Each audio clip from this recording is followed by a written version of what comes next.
To be able to have a conversation with every single team member every single day about where they're at, what they're doing, what's motivating them, what's challenging them. That's so important for me, and it holds so much value to be able to do that.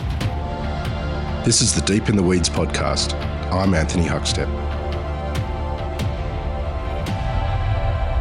At the pointy end of dining, the art of gastronomy can lead diners into a willing suspension of disbelief, much like the arts. But what happens when the arts combines with the culinary arts? Dayan Hartill-Law is the executive chef of HOTA, Home of the Arts in Queensland. Dayan, how are you? I'm very good, Huck. How are you? Good. It's great to get you on the show. You're a busy man with lots going on at the moment. Tell us a little bit about what you're doing. This week we're opening Pop Masters, which is a world exclusive, which is really cool. A collection of art from the Mugrabi collection from New York, which is a collection of pop art, which is really, really quite amazing. We're so lucky to be able to have some of the pieces that we're getting, some of which even the family themselves haven't even seen, which is pretty remarkable. What some of the artists are you featuring? So the three main artists featured are Andy Warhol, Jean-Michel Basquiat, and Keith Haring. And then we've also got some of the some other artists, Damien Hirst, some pieces from Cause, the OG Tom Wesselman, some stuff from Tom Sachs. An amazing collection. Tell us a little bit about your involvement there, and how does it affect everything that you do across the board with food when there's such big sort of shows like this on? So obviously it impacts visitation, which is a good thing.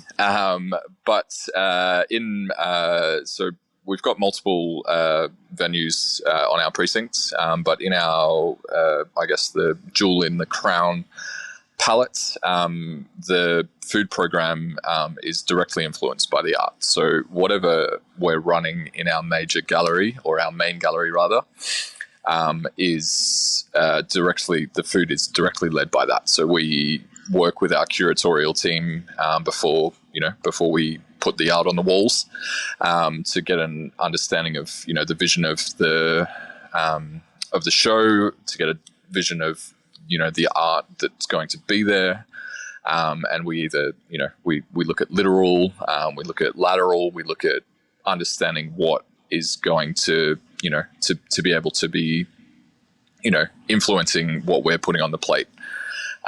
So for this show, we've done things like the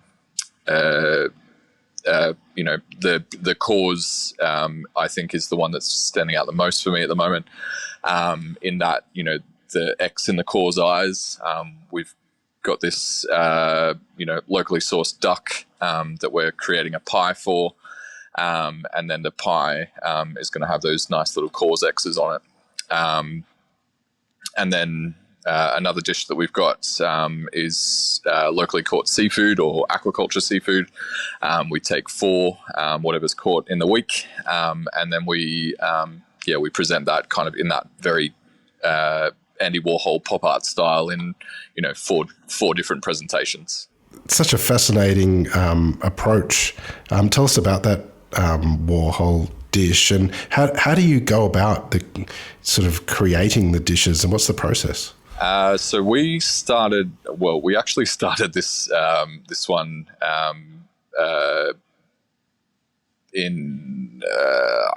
it was supposed to hit us late 2019, early 2020, and obviously the world had other plans for us.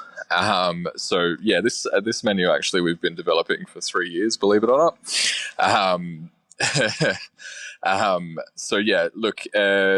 It's a pretty kind of collaborative process. I like to work with all arms of the business, to be able to get an understanding and to get the full picture. And then I'll bring that back to my team, and we'll have, I guess, a bit of a think tank, afternoon where we kind of throw some ideas around, and then from there, I go away and look at sourcing, what's going to be around, what we can do in relation to having things grown for us. We've also got a pretty extensive fermentation program here, so we have a look in our cabinet and kind of have a think about what we can kind of put on to run the course of the menu, and then we kind of bring it all together. We go through a pretty extensive tasting schedule where we'll do preliminary tastings around individual items, and then we'll kind of bring the dish together, and then out of that we'll go into a tasting with the organization, which is where we get subtle changes, but generally by that point we're pretty confident with what we're offering. It's such a different way to approach the craft. Has there been any sort of failures or bumps in the road along the way, or real successes that stand out as a dish with this sort of process that you go through? For me, it's probably not measured that way. We as a team generally won't let things progress if they're if in those early stages we're going, this isn't something that's for us, or it's not going to work in our kitchen space, or the base of it is going to be not manageable by the end user, and it's it's with a team that's kind of the team in the space now has been standing for just shy of a year for most of them now, some of them longer. And they understand the space as well. So, we, with that early collaboration, we tend to iron a lot of those kinks out very early. That doesn't kind of lead us down the pathway to non-success. I want to explore some of the things that you're doing there, and also how you sort of oversee so many different food operations there at HOTA. But take us back to when you were young. What sort of role did food play in your family growing up? Look, for me, food is it's always been kind of in the peripheral. I think early in my life, I didn't grow up in a very food-centric house. I don't have that grandma that cooked everything all the time and passed down recipes or anything like that. I grew up in social housing, and meat and three veg was often the way. But we did like to celebrate, and we did like to go out for occasions. So we'd go to local Italians or local Chinese restaurants for birthdays and things like that. But food for me and cooking in general kind of came more so as a bit of an escape from that life, and to kind of get away from it. Everything that was going on in food at that time, we're talking 20 odd years ago, was about how it was so grueling and it was so hard, and it was consuming everyone's time. And I was like, well, life for me is not, it's my pathways. It didn't feel like I had all of the opportunity in the world at that point. So how can I make that for myself? And I fell in love with it very quickly. I was so lucky to be surrounded by, some really passionate people in the very first kitchen that I worked in. One had come to run that kitchen via Quay. So teaching me, at that time, social media wasn't a thing either. So, if you wanted to know something, someone either had to tell you or you had to read about it in the newspaper or, in a book. So it was really such an accelerated learning, and that learning curve was so steep, and the passion for people around you was so large that, that community and that bonds that hospitality gives, its workers was, the thing that caught my attention the most. And, that was age 14. So for me, I was, I was really, really, really lucky. And I feel my career kind of had a lot of that, really, really lucky, and, meeting a lot of people, that kind of mentored and shone a bit of a light for me. It tends to be the story for me, which I feel so blessed to be able to have that. Well, tell us a bit about some of the venues and the people that really made an impact on you as you built your career. So after that space, which was just an unassuming cafe, believe it or not. Although that being said, we were doing kind of 400-500 every Saturday, Sunday, which was pretty chaotic. And we were also listed in the Good Food Guide at 14 out of 20, which was really cool too. But yeah, from there, I was really lucky. I got a spot in the kitchen at a restaurant called Solitary, which doesn't exist anymore. But way back then, context as well, in the Blue Mountains, which is where I'm from. Solitary, the year that I was there was Regional Restaurant of the Year with 2 hats, and 3 chefs in the kitchen, and the techniques in that space, I still think back and shudder at like how it was just even possible. We were hand whipping egg whites for souffles. We were, cooking bereads to order. We were hand cutting tartars to order, for an 80 cover service. It was a crazy kitchen to be a part of, but it was good fun because there was so small. Everyone kind of racked in and got it done, and that accelerated learning for food and for high quality food in that space was, that kind of sparked I want to pursue like greatness here. How do I find who's doing great things, which led me to Quay. I went in for lunch one day, and Pete came and sat with me for half an hour, and we just talked food. And I was like, I just want to spend all of my time with you because you are the kind of human that is going to teach me a lot. And I ended up spending 2 years with Pete, which was amazing. The foundation that Peter gave me for my ability to cook, and the individuals that were in the kitchen at that time, Clayton Wells, Tommy Bjork, Dave Clark,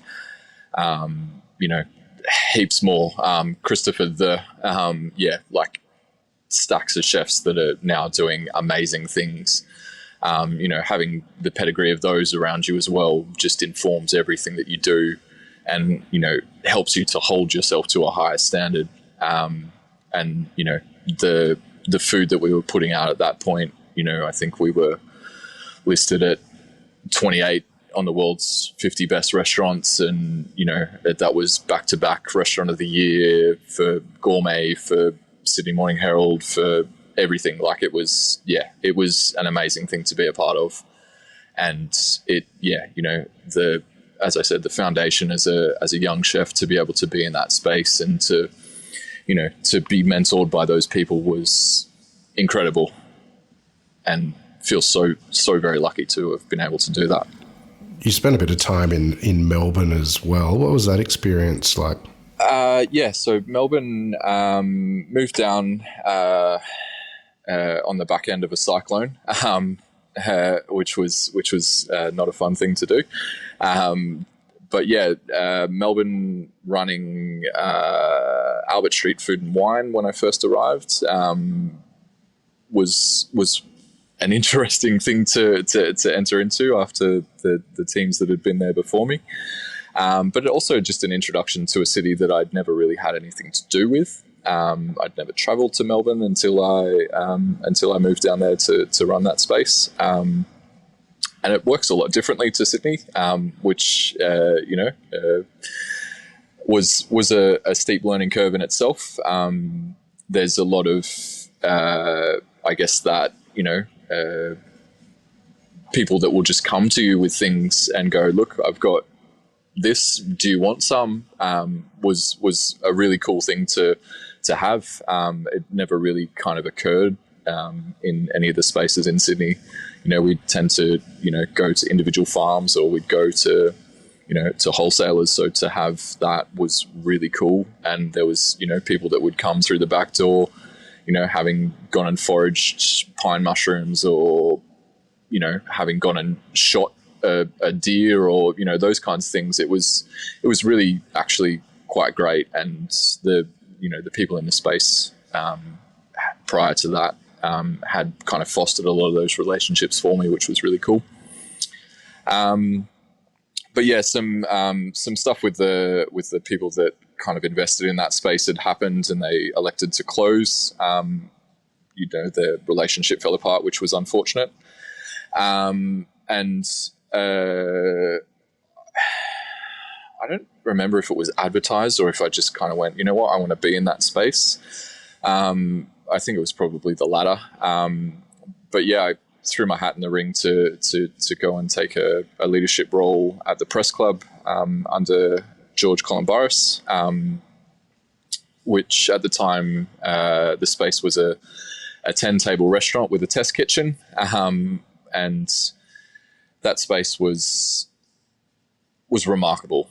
I think that poor man has gone through quite a lot of grief, being such a heavy public figure. It's not been a nice thing to watch, and knowing him, and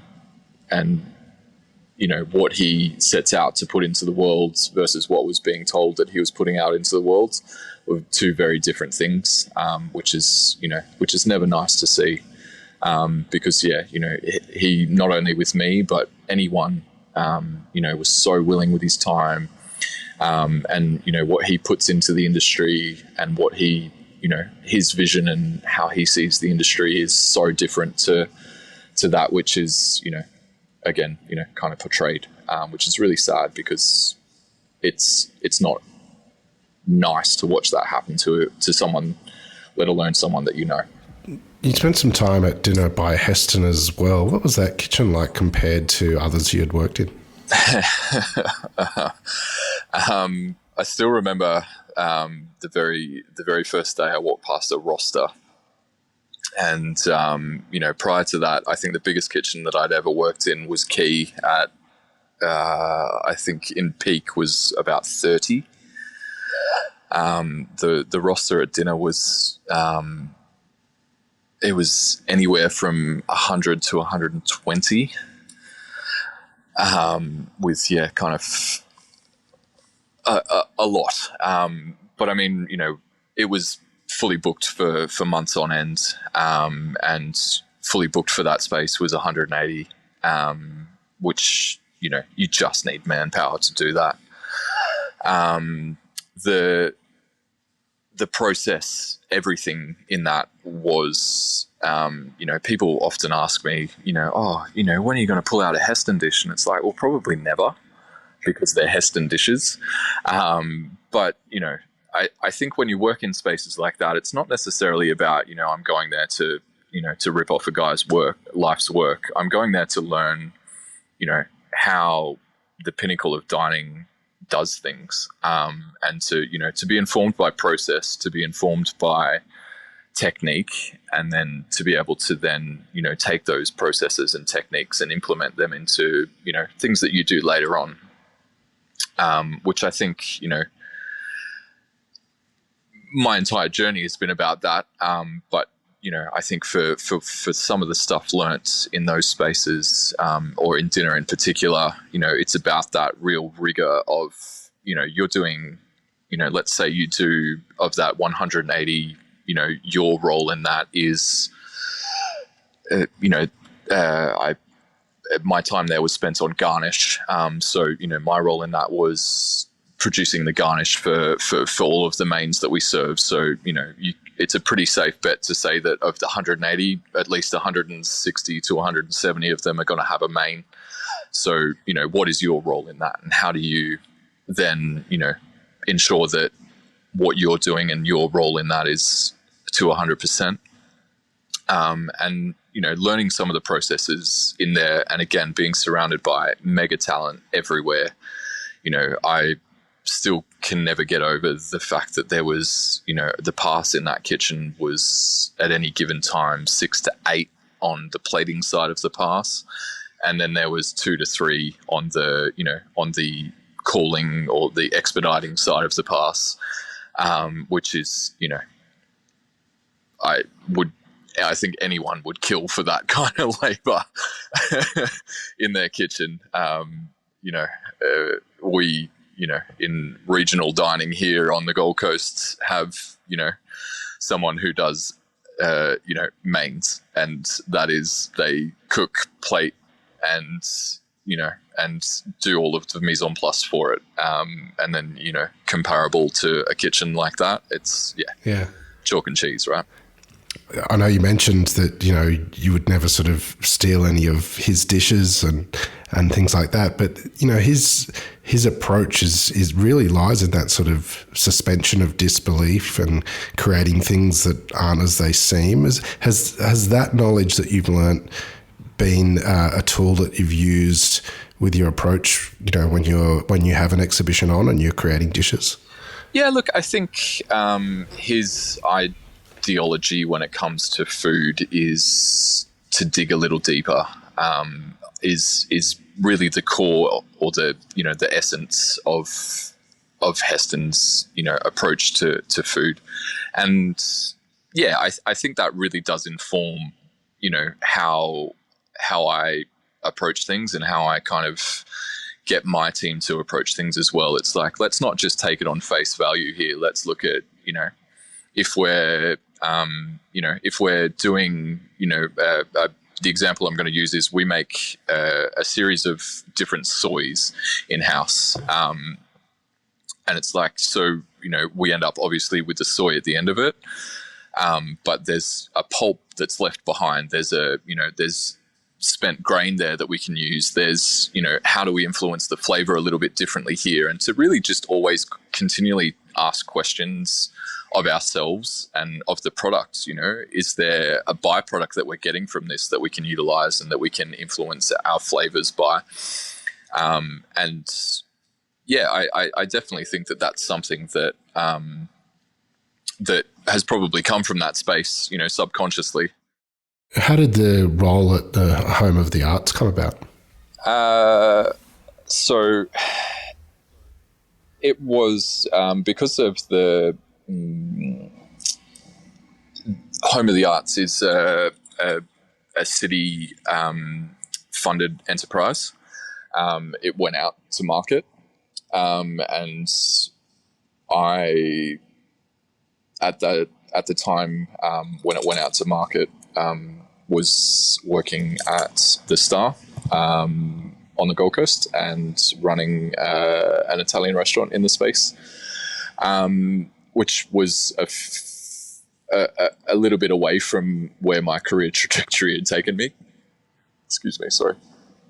And it was, at a point where I was kind of, I'd gone through a little bit of a rough time with an owner of an establishment that I'd opened a year or so prior. And I was kind of like, you know what, I'm ready to get back into it. I'm ready to, to kind of put my creativity, back to the forefront of what I do, as opposed to, in an environment like the Star, it's more so about volume. It's about, it's about finance. It's about those kinds of things, which, again, informs the way that I work and the way that I do things, definitely. And, I think there's a lot more consideration for those. And I am very thankful to have been exposed to, to an operator like that. But yeah, creativity was definitely something that was missing in my life whilst I was there. So I thought to myself, Home of the Arts, obviously there's going to be a very, very high level of creativity involved in that. I also, I knew a couple of people within the organization who gave me a little bit of an inside look at what they were looking for and what the kind of, the plan and the strategy was.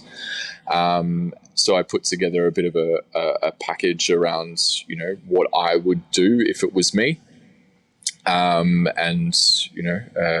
kind of put forth that I believe that in a building that's kind of been built and paid for by the ratepayers of the city, that, it should be something that is, it heroes the city. It's something that we can be proud of once, we get tourism back, to be able to say, look, we're heroing producers of this city, farmers of this city, and also talk to this idea that, like, the Gold Coast, obviously HOTA is a big part of the kind of cultural shifts. We're not about surfers paradise and schoolies, and coming and getting munted. There is a cultural significance to this city, and we have within the space of a 20-minute drive the beach, the rainforest, the desert. We have the Nerang River that runs through the entire city, which is such an abundant source of ecology that we should be talking about. We also have the list of endemic species that I know of is kind of 50 to 60, but I'm constantly learning more and understanding more about there's some 200 edible species of plant that are in this region, and those are the types of things that we like to talk about in this space, and to really hero, because we do get a lot of now that tourism is alive again, we do get a lot of people coming here from other states or even other countries, and it gives me great pride to be able to talk to the city and who and what it is, because it's not just that that face value of what it used to be kind of 20 to 30 years ago. We are a big driver of culture here, and we really are proud of that. That's a really interesting point, the perception of Gold Coast. But tell us a little bit more about the produce of the region. Is there one or two that you can pull out that sort of speak, producers or produce of the region that sort of speak of it, that you use quite a bit? So I have a chat with my fruit and veg supplier about the Lockyer Valley and the Darling Downs. Lockyer Valley probably sits just outside of the Gold Coast kind of region, but the reality is, when you go to the supermarket, which is the source of food for majority of the country, for 9 months of the year, that's coming from Queensland and from those two ag regions. And I think that is something that a lot of people just don't know. And to be able to talk to that is really, I think, such a valuable thing. But look, for me, producers up here, I would be remiss if I didn't mention Rocky Point Aquaculture, and Serena and the amazing work that she does out there. Being out on the farm with her is, it's nothing short of a privilege. The process, not to cut her story short, but used to be prawn farmers that got wiped out by white spot, and then just kind of revisited what they were doing and how they were doing it. And they're, for me, now market leaders in the aquaculture industry. I think if they're not there already, they're very close to being carbon neutral. They're using locally sourced feed for their fish, and the products. I would have no doubt that you have come across it more than once. We can, with our hands on our hearts, say that it is some of the best aquaculture produced fish that I think anyone will ever come across.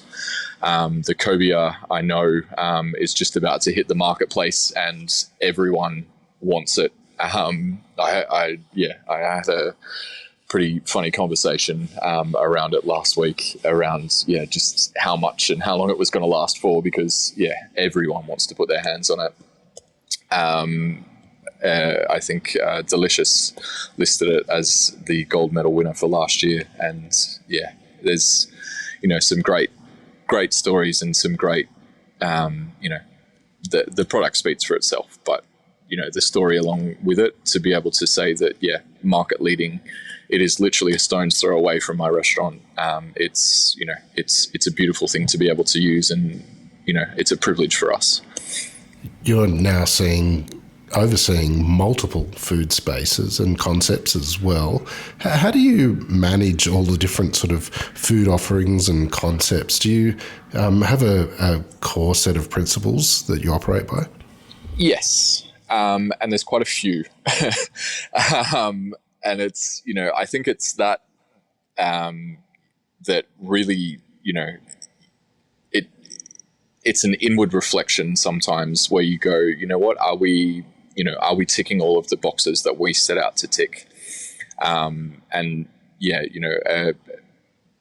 We have 3 always on food and beverage offerings, a rooftop bar, palette, which we've spoken about, and a cafe, which is kind of tiered to the gallery goer.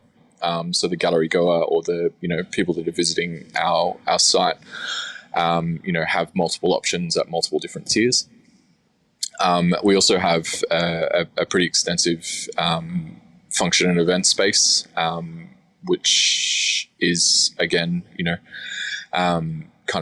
we have a pretty extensive compendium of different offerings for that. And we also have a amphitheatre for live performance, and within those live performance we do catering for that as well. So anywhere up to kind of 5,000 people to come and see a show, we offer the catering for that as well. And all of those are guided by I guess the core principle for me is we look in our backyard first, and if we can't get it in our backyard, then we prioritize quality, and that obviously when we're looking in our backyard, we're looking at quality as well, but secondary to, if we can't find it in our backyard, then we look to quality, and then we look at how we can kind of work together kind of symbiotically. So we, in palette, for this coming menu, are using Burrawongai and ducks. So just kind of north of Port Macquarie, 2 school teachers who decided one day that they wanted to get some ducks and try their hand at farming. Now produce some of the best ducks that I've ever had the privilege of being able to use. And we're just using the legs in palette. So we sit down as a leadership team in the different outlets and have a conversation and go, look, we're going to have this byproduct left at the end of the week. How and where can we use it? So the duck breasts coming at a premium. We're buying whole ducks. They've costed into the menu in palette. So we're kind of left with this product that we go, okay, so where is this going to go? How are we going to use it? And it's things like that that really inform how we do things. And that idea of collaboration, gone are the days of having the demigod who tells you what you need to do and you kind of don't think for yourself and, you don't have an idea. My kind of, secondary to let's look in our backyard, the core principle is collaboration. Like, let's talk about it. Let's understand each other and understand each other's needs. And, then we can kind of build something that is, this collaborative set of ideas. And I think that, with that, we get this really great, really great standing of chefs who really are passionate and proud of what they do. Has this role that you have, has it changed the way you see food and your craft and create dishes? I would say so. I'm definitely not as hands-on as I once was.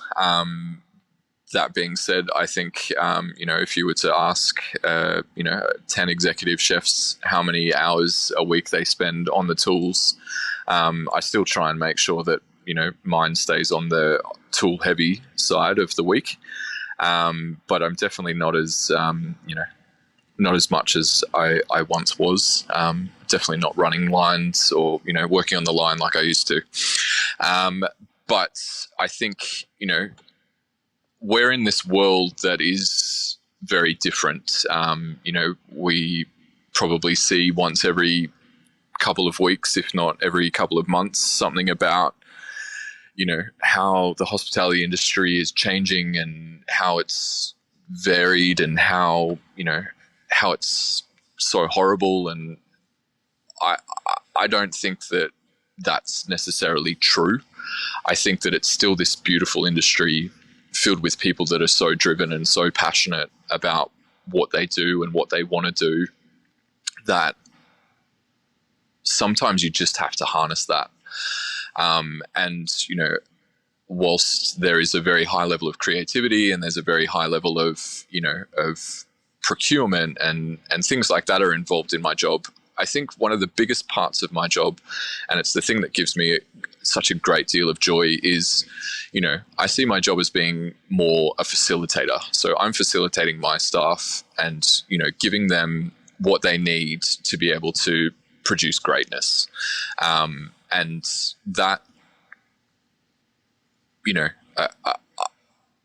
I reckon if you were to, to run into 10 people on the street and ask them what they do for a living and, how it engages them. For me, I have never honestly had a job that engages me like this one does. And, to be able to engage, every day or every other day if they're not here, a team of around 30, I think I'm up to now, give or take, to be able to have a conversation with every single team member every single day about where they're at, what they're doing, what's motivating them, what's challenging them. That's so important for me. And it holds so much value, to be able to do that. You've built an amazing career and have a lot of young chefs working for you now. What sort of advice do you have for young chefs just making their way in the industry? I would honestly say to anyone who wants to do this job that, don't take it lightly. If you're going to do it, commit, right? I cop a lot of grief in my home life, because it influences every facet of my home life. And, I say that, a little bit jovially.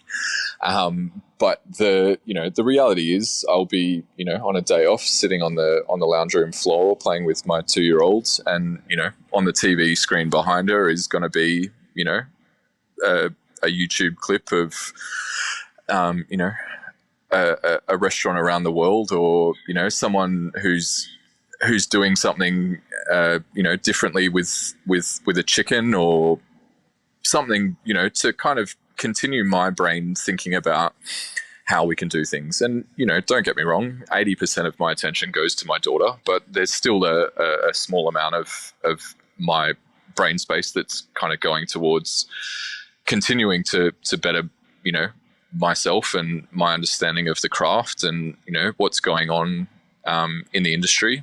And I think that for young chefs is, super important. The access to information is, as I mentioned at the top of the conversation, for me 20 years ago, if you wanted to learn it, you had to go and physically learn it. Whereas now the access to information is at the touch of, your screen. So how do you take that and then, build it into, kind of learning and education.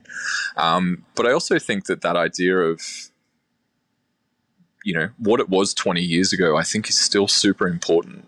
I think that you still need to be able to spend your time with people and to help them to inform who and what you're going to be. There's people that have been in this industry for a lot longer than I have that are very good. And, for me, someone like Peter Gilmore is the number one mentor that I've ever had in my life, because he is a leader. He's a person who is so passionate and driven about what he does. And, you can't help but want to be surrounded by people like that. It's, if you have 50% of your core being that wants to be a chef, if you're putting yourself in an environment with a person like that, the other 50% is going to get filled up very quickly, because that passion is infectious, right? Well, it's amazing what you're doing up there, and I look forward to seeing what the event Pop Masters. That's Pop Masters. Thank you for helping me out there, and see what comes to fruition with that. It's been an absolute honour to have you on Deep in the Weeds today to hear part of your story. Please keep in touch, and we'll catch up again soon. Thanks for having me, Huck. This is the Deep in the Weeds podcast. I'm Anthony Huckstep. Stay tuned as we take a deep dive into the lives of the incredible people who ply their trade in the food and hospitality sector. Special thanks to executive producer Rob Locke for making this all happen. Follow us on Instagram at Deep in the Weeds Podcast, or email us at podcast@deepintheweeds.com.au. Stay safe and be well.